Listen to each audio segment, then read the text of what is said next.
My cousin showed up to my wedding in a white ball gown, bigger and more elaborate than my dress. During my speech, she grabbed the microphone. "Sorry everyone, I just have to share. I'm pregnant with twins." The room erupted. Cameras turned to her. My aunt started crying tears of joy. My $80,000 wedding became her announcement party. My husband was shaking with anger, but I whispered, "Wait." After she finished her speech, I took the mic back, smiled at the crowd, and said, "How wonderful. Since we're sharing big news." My cousin's face went from smug to horrified. "Marissa has been my nightmare since we were 5. When I won the spelling bee in 4th grade, she cried until they made me share the trophy. When I made varsity soccer as a freshman, she spread rumors I was sleeping with the coach. I was 14. He quit. He had a wife and 2 kids. For 23 years, I was told to be the bigger person. The morning of my wedding, I saw her through the window. Pure white dress, cathedral veil, more crystals than a chandelier. She looked more like a bride than I did. My mom tried to make her leave. Aunt Carly refused. The dress cost $5,000. She has nothing else to wear. I thought she'd get bored when nobody paid attention. I was wrong. During my speech, Marissa walked up and took the microphone. "I'm pregnant with twins," she announced, glowing. Photographers turned, guests pulled out phones. Then I remembered something. 3 months ago, Marissa had pulled me aside at a family dinner. She'd been trying for a baby for 2 years. 3 rounds of IVF, all failed. The doctor said natural conception was virtually impossible. She'd cried in my arms for 20 minutes. If she was pregnant with twins, she would have told me then, which meant she was lying. "James and I are also expecting," I announced. "We found out 2 weeks ago. We didn't want to announce it today, but since you've been so open. Marissa, when's your first ultrasound? Have you gotten confirmation about the twins?" She opened her mouth, closed it.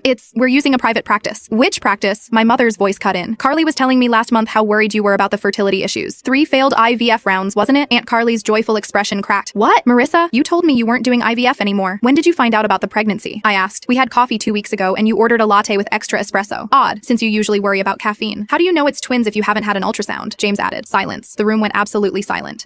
I have a feeling. Mother's intuition. "Before you're even past the first trimester," my mother's voice was ice. "Before you've seen a doctor?" Derek, her husband, stood up from the back. "Marissa, what's going on? I thought we agreed we weren't going to talk about the fertility stuff publicly." "We're announcing our pregnancy," Marissa snapped. "Twins?" Derek's face went pale. "Marissa, you told me yesterday you got your period. You were crying about it." He looked around at all the faces. "Oh God, you lied to me too." Aunt Carly made a sound like a wounded animal. "Derek, what are you saying?" "I'm saying she's not pregnant," he said, voice cracking. "She can't be." Marissa stood frozen in her white ball gown, no longer radiant, just exposed. "You wanted what?" I asked. The microphone made my voice echo. "To ruin my wedding? Mission accomplished." "You always get everything," she sobbed. "Just once I wanted people to look at me." "So you lied about having babies?" Aunt Carly's voice was unrecognizable. Derek walked out. Marissa ran after him, her ridiculous white dress trailing behind her. The ballroom stayed silent for 5 seconds. Then my maid of honor started clapping. Slowly at first, then faster. Within seconds, the entire room was applauding. They were applauding me. Derek filed for divorce 4 days later. Someone filmed the whole thing. It went viral in wedding shaming groups. 3 weeks later, she sent me a 6-page letter. Part apology, part justification. She ended it with, "Maybe now we're even. We were never even. I never sabotaged her. I succeeded because I worked hard. Her misery was her own creation. I'm actually pregnant now. Just 1 baby, not twins. We told family privately. No grand announcements. She didn't want to share my happiness. She wanted to erase it and write her name over the ashes. That's the thing about bullies. They only stop when the cost becomes too high. My daughter will never wait 23 years to send that invoice."